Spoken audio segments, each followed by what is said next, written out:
There's a dark side to city life that few talk about. In these 3 unsettling stories, passengers recount their terrifying encounters with haunted taxis, hear chilling accounts of ghostly passengers, inexplicable destinations, and eerie occurrences that will send shivers down your spine.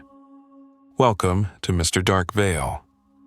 Tonight, we're taking a ride into the unknown, where late-night taxi trips become nightmares.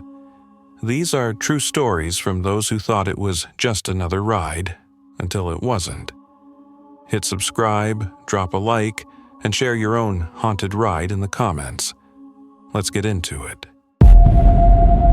Story 1. I've always been the type to prefer walking, even late at night. There's something about moving through the city on foot that feels grounding. Real? But that night, after staying too late at my friend's apartment downtown, the rain made walking home a miserable option. I hailed a taxi instead. It was just past midnight, the streets glistening under the drizzle, traffic reduced to a whisper. The cab that pulled up was an older model, dusty yellow paint dulled by time, headlights flickering slightly.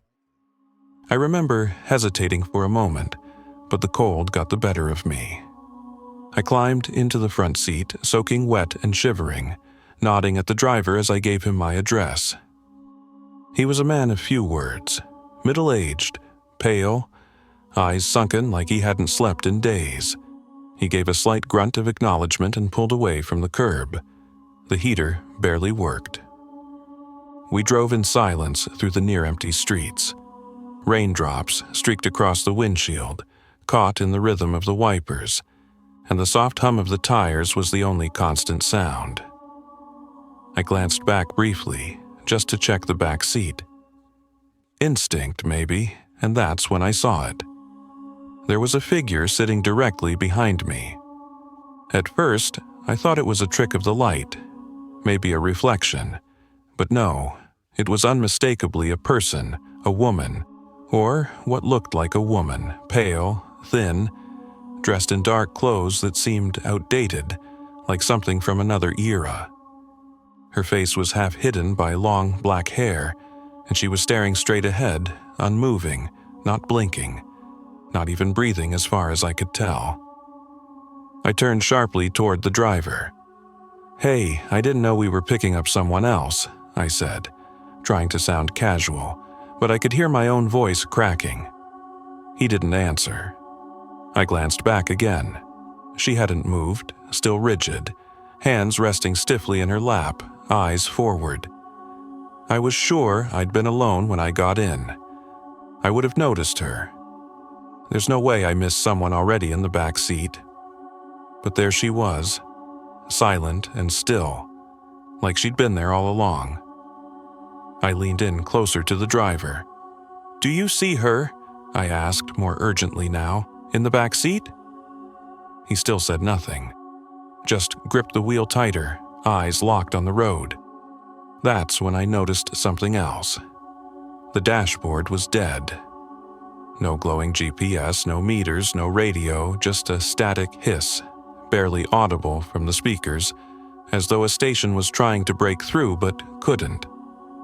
The city around us looked the same, yet unfamiliar.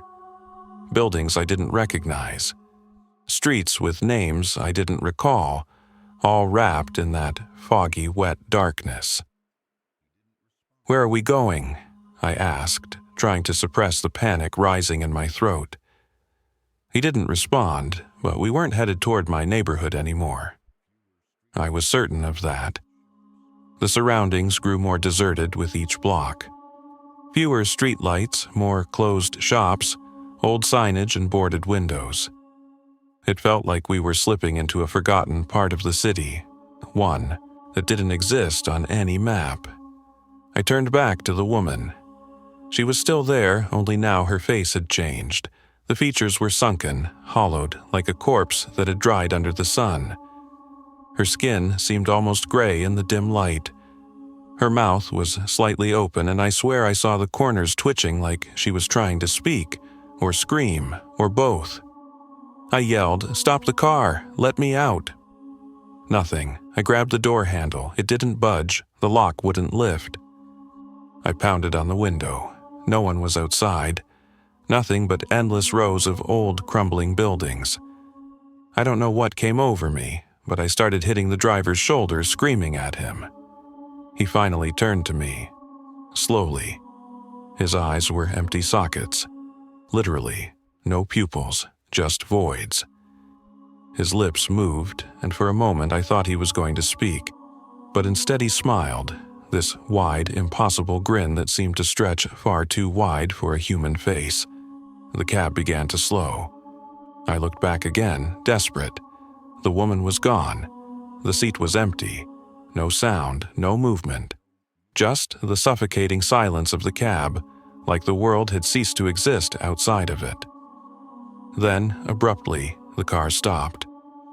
The door beside me clicked open by itself. I didn't hesitate. I bolted out, stumbling onto the wet pavement. I turned to get my bearings, but the cab was already pulling away. No taillights, no engine noise. It vanished into the fog like it had never been there. I stood in the middle of the street, soaked, heart racing, with no clue where I was. Eventually, I found my way to a main road and called a rideshare. It took hours before I felt my heart slow. When I finally got home, I told myself I must have imagined parts of it, that maybe it was sleep deprivation, the rain, anxiety. But then the dreams started. Every night for weeks after, I'd dream of riding in that same cab. The driver's blank stare, the woman's twitching mouth, that silence. One night, I woke up with wet footprints leading from my bedroom door to the edge of my bed. I lived alone. Even now, years later, I refuse to ride in taxis past dark. I always check the back seat, always. It's a reflex now, like a nervous tick. Because no matter how much I try to forget, there's this feeling I can't shake. That I wasn't supposed to leave that cab, that I interrupted something, and that maybe one day I'll get in another taxi and she'll be waiting. This time, in the front seat, closer, watching, and I won't be so lucky again. Story 2. I've always been a night owl. The kind of person who thrives under moonlight, when the city quiets just enough to feel like you're the last person alive. That particular night was like any other, or so I thought. I had just left my friend's apartment after an impromptu get-together that ran later than expected. It was past 2 a.m., and though the streets were still pulsing with the occasional headlights and the distant hum of traffic, there was a strange stillness in the air. The kind that settles on your skin and makes your thoughts feel too loud. My phone battery was nearly dead, 2% and blinking furiously. So I flagged down the first cab I could find, desperate to avoid being stranded downtown. It rolled to a slow stop beside me. A black, older model taxi. Clean, but clearly from another era. The paint was a little dull, and the roof light buzzed faintly like an old fluorescent bulb. The driver didn't say anything when I climbed in. He just gave a slight nod and waited for me to give the address. 18th and Marlowe, I said, leaning forward. He nodded again without looking back, and the cab slipped away from the curb with unnatural smoothness. At first, nothing felt out of the ordinary. The city lights blurred past the windows, casting brief orange glows across the driver's pale neck, but after a few minutes, I realized something was off. The driver hadn't said a word. Not got it, not a confirmation of the address, nothing. That wasn't too strange, I suppose, but there was a stiffness to him. He sat too straight, hands gripping the wheel tightly like someone driving under pressure. Every so often he'd glance into the rearview mirror, not at traffic but at me, and each time I met his eyes he quickly looked away. I tried to break the silence. "Late night, huh?" No reply. "Been driving long?" Still nothing. That was the first needle of unease. Maybe he was just having a bad night, or maybe he didn't speak English well. I didn't want to jump to conclusions, but I couldn't help feeling watched. We passed through neighborhoods I didn't recognize. I'd lived in the city for years, and I knew the route to 18th and Marlowe by heart. But this path, this was wrong. He wasn't using the highway or even the known surface roads.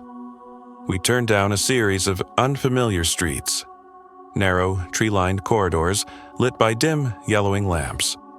The sidewalks were empty, no stores, no signs, no life. "Ah, are we still headed to 18th and Marlowe?" I asked louder this time. The driver didn't respond. He just kept driving. His eyes, though. They flicked up in the mirror again, and for a second, just a second, I swear, his face looked different. Blurred, as if the glass was warping him. But when I blinked, it was gone. I reached for my phone to check the map, but it had finally died. That's when I noticed something else. The meter. It wasn't running. There was no ticking fare, just a blank black screen where the numbers should be. I leaned closer, trying to see if maybe it was just turned off. But no, it wasn't even connected. Just a box of old plastic, faded and dead. We turned again, this time into a long stretch of road with no lights. Just the headlights of the cab cutting through thick trees pressing in on either side. "I think I'm going to get out here," I said, my voice a little too high, a little too shaky. The cab didn't stop. I leaned forward. "Hey, stop the car." Still nothing. I reached toward the door handle, but the lock was engaged. Not just locked, jammed. The knob didn't move. Panic began to creep in, cold and slow, like fingers pressing against my spine. "Let me out," I said again. "Right now, I'm not playing around." That's when he spoke, but it wasn't in response to me. It was low, a whisper, something he muttered under his breath like a chant. I couldn't make out the words, foreign, rhythmic, and steady. I strained to hear, but something about the way he spoke made my head pound. It was like his words weren't meant to be understood, just felt.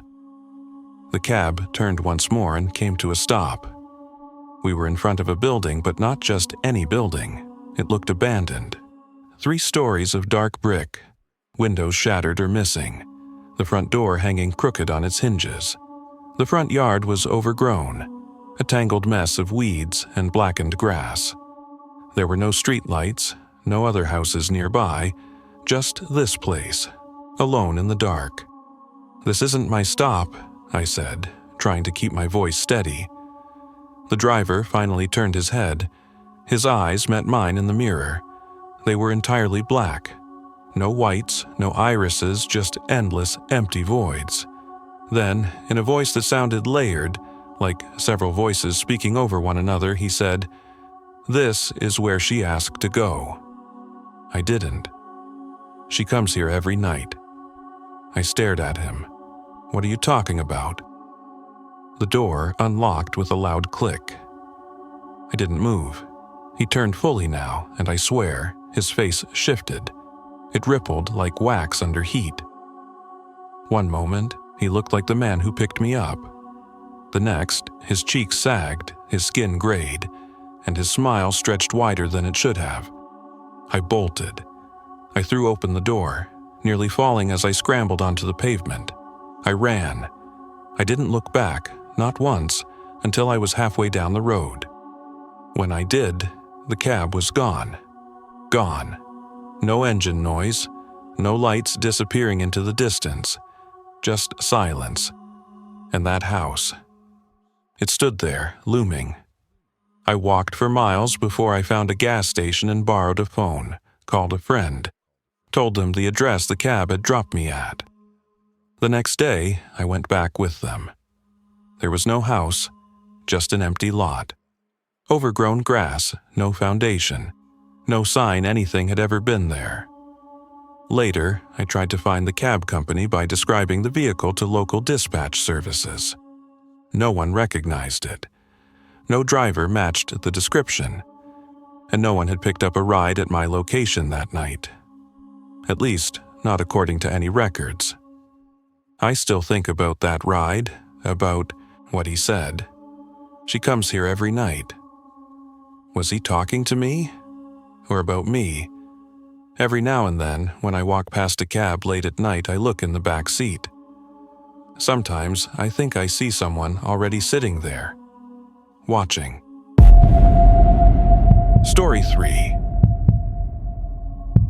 I've been driving a taxi for nearly 20 years now. It's not glamorous, but it pays the bills, and I've always liked the rhythm of the night. The city has a different kind of heartbeat after dark. Slower, quieter, but not asleep. Never asleep, there's a strange beauty to it, really. The empty sidewalks, the dim glow of street lamps, the occasional stranger with a story you'll never hear again. But every driver, no matter how hardened, has a night they don't talk about. Mine came on a cold, fog-soaked October evening.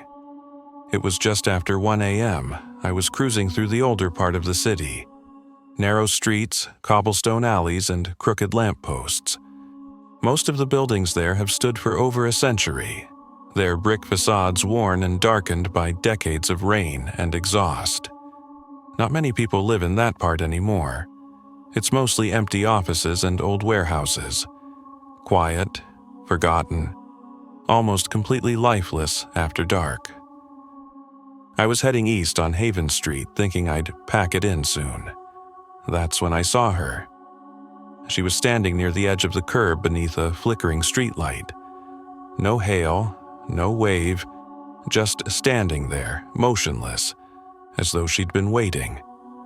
I almost didn't stop. Something about her posture, it was too still, too perfect. But my foot hit the brake anyway. The cab coasted to a stop beside her, and the rear door opened with a soft click. She slid into the back seat like a shadow, graceful and silent. I caught a glimpse of her in the rearview mirror. She wore a long, pale coat, vintage, maybe from the 40s or 50s, and a wide-brimmed hat that partially obscured her face. Her hands were folded neatly on her lap, gloved in white lace. Her skin, what little I could see, was pale, almost gray in the muted light. She didn't speak. "Where to, miss?" I asked, clearing my throat. Still nothing. She simply lifted a hand, one finger extended, and pointed down the street. I hesitated. I've had my share of strange fares, but this felt wrong. I should have said something, asked more questions, pressed her to give me an address. But instead, I shifted the cab into drive and started moving, slowly. The fog thickened as we continued. The buildings became more distant and the lights dimmer. It was like we were slipping into a part of the city I'd never seen before, even though the streets had familiar names.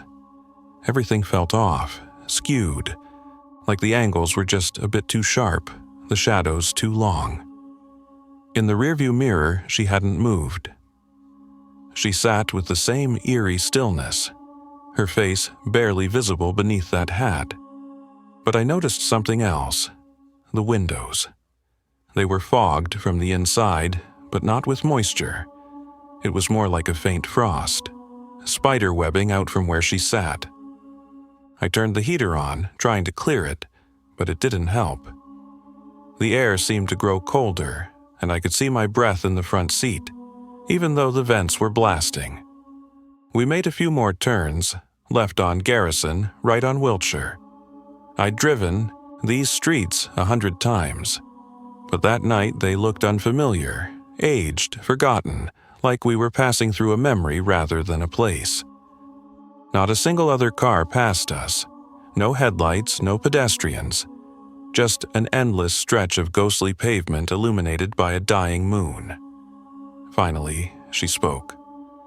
The voice was soft, barely more than a breath. "Rosewood," I blinked. "Sorry?" She didn't repeat herself, just sat still, her gloved hands unmoving. I thought back, Rosewood. There used to be a Rosewood Asylum on the outskirts of the city. It was shut down decades ago. I remembered hearing stories about it as a kid. Dark stories, patients vanishing, unmarked graves, strange sightings in the woods nearby. It had become one of those urban legends people traded at sleepovers. You mean the old hospital. Silence. I glanced in the mirror again. Her hat had tilted forward just slightly, as if nodding. The road twisted again. Trees now lined the path on both sides, thick and overgrown, clawing at the sky. My GPS had lost signal miles back, and my radio, usually buzzing with dispatch chatter, was just white noise now. No voices, no songs, just static. Then, up ahead, I saw it. Or rather, what remained of it. The Rosewood building stood like a corpse beneath the moonlight. Its windows were black, its roof partially collapsed, and ivy crawled up its sides like veins on brittle skin. The gate out front was rusted open, squeaking faintly in the breeze. I stopped the cab at the edge of the property, heart pounding. "Are you sure this is—" I turned. She was gone. The seat was empty. The door hadn't opened. I hadn't heard a sound. One moment she was there, the next, nothing.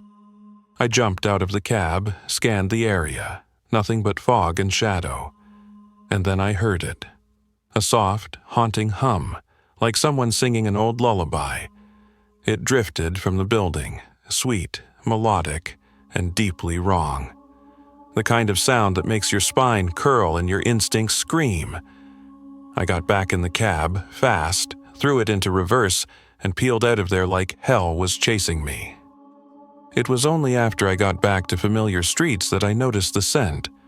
Roses, faint, clawing, and impossible to explain.